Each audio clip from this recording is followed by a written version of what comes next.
Hello, my name is Cameron Cooper, and today I'm going to go over the speech given by Mark Kushner on TED Talk called Why the Future of Buildings Will Be Shaped by You. I think this was overall a great speech. Mark Kushner gave points in which was relevant not only as an architect, but he also made a connection with the audience. The first thing Mark Kushner did is he made an emotional connection. He talked about a story of which architecture shaped him as a child, showcasing the experience that he had when he lived in that house. He went ahead and he displayed the emotional feelings and how architecture literally created a void in which he would have to walk from his room to his shower in the awkwardness and the moments that it created. Architecture creates emotional experiences for people. And he connected this to the history of architecture and how the languages speak of certain things that we recognize today. This is why there is such a prevalent in the architectural languages being repeated from Rome and Greek and all these other things in which we would use for banks and schools and libraries as you showcase, because it spoke a language of power. It was something that we wanted to use as architects to connect with the people. But now, where's the connection? It was really interesting of how he showed the chronological order, but then he also gave real data and information to the point of allowing people to now interpret it and dissect it to analyze how have I had these experiences myself, with him giving the information that 90% of Americans spend their time inside. I thought that was really such a great way of connecting now something personal to then putting himself in the audience shoes. Following that, then he talked about the library at Livingston. The library at Livingston, again, was a way in which he used a chronological order to show of how a building, a library specifically, that was built in 2004 had a connection to now languages of architecture of the past. But in the same way, a library that was built in 2004 elsewhere created a new language. It was a library of innovation. It was a library of challenge, which provoked a new thought, and even the matter of what is a library.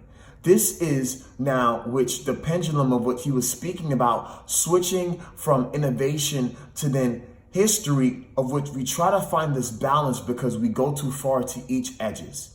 And he displayed this by talking about Frank Gehry, one of the world-renowned architects, of how he was able to capture a building in which brought people together and united them. Not only did it unite them, this building actually increased the tourist rate of that specific place, the building of Balboa.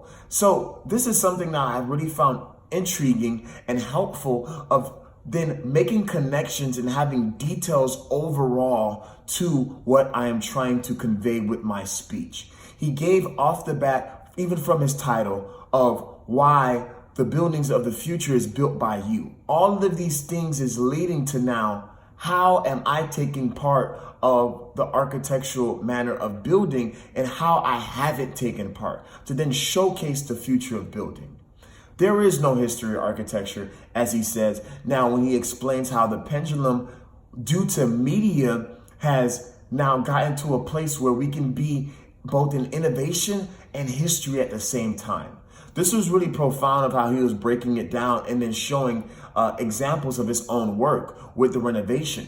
Media has now caused a spike in which the time increase has allowed now this new way of people processing architecture so they can actually become a part of the process.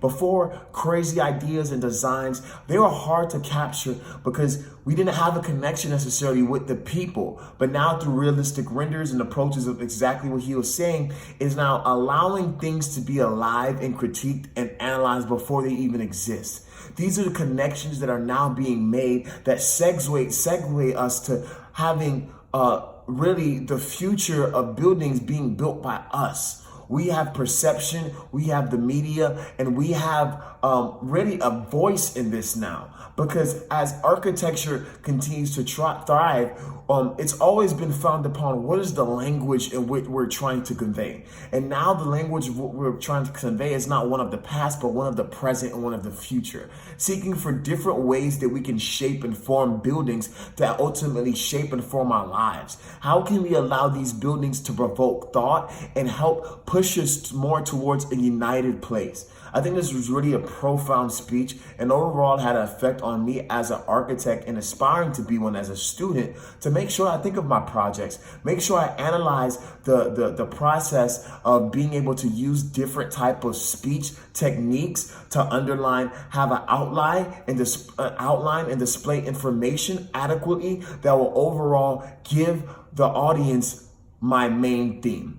How am I capturing their attention, and how am I concluding my thoughts? I really was impressed by the speech. I thought it was tremendous, and this is something that I would personally take into my later years, because understanding how to deliver the message in which you're creating it inside your head is very important. And I thought that he did a great job at this. He showed techniques of which was used in the book and how we need to structure our stuff properly. But then beyond techniques too, the information that he applied was both personal and general. Now being able to bridge the gap between the audience in which he was giving the speech to and the audience in which he was talking to.